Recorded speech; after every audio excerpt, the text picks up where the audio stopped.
ভূমিকম্পের পর অনেক ভবনে দেয়ালে সূক্ষ্ম প্লাস্টারের ফাটল দেখা যেতে পারে, যা বেশিরভাগ ক্ষেত্রে স্বাভাবিক। তবে গভীর, চওড়া বা পিলারের বিমের কাছাকাছি যে ফাটল দেখা দেয় তা গুরুতর কাঠামোগত ক্ষতির ইঙ্গিত হতে পারে। এ ধরনের ফাটল কখনোই অবহেলা করা উচিত নয়। সন্দেহজনক ফাটল দেখলে দ্রুত ফায়ার সার্ভিস অথবা অনুমোদিত প্রকৌশল বিশেষজ্ঞকে জানানো প্রয়োজন। সঠিক সময়ে সঠিক পদক্ষেপ বড় ধরনের দুর্ঘটনা প্রতিরোধ করতে পারে।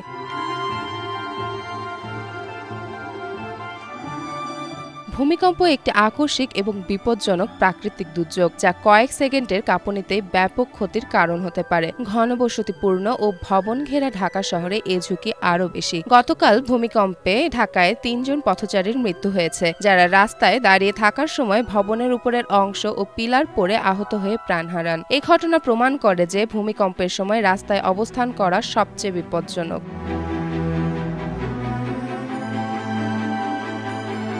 যদি ভূমিকম্পের সময় ঘরের ভেতরে থাকেন, আতঙ্কিত না হয়ে ঘরের ভেতরেই আশ্রয় নেওয়া শ্রেয়। শক্ত টেবিল বা ডেস্কের নিচে আশ্রয় নিয়ে মাথা ও ঘাড় দুহাতে ঢেকে রাখতে হবে। জানালার কাছে যাওয়া, আলমারির নিচে দাঁড়ানো বা লিফট ব্যবহার করা কঠোরভাবে নিষিদ্ধ।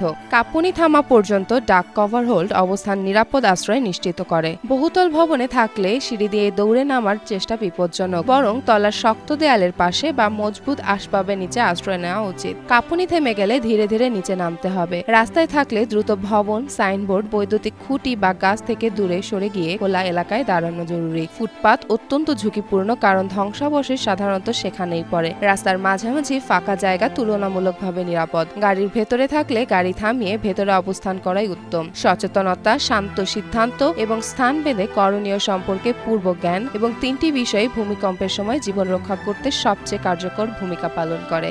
যেমন ফারিয়া, জনকণ্ঠ।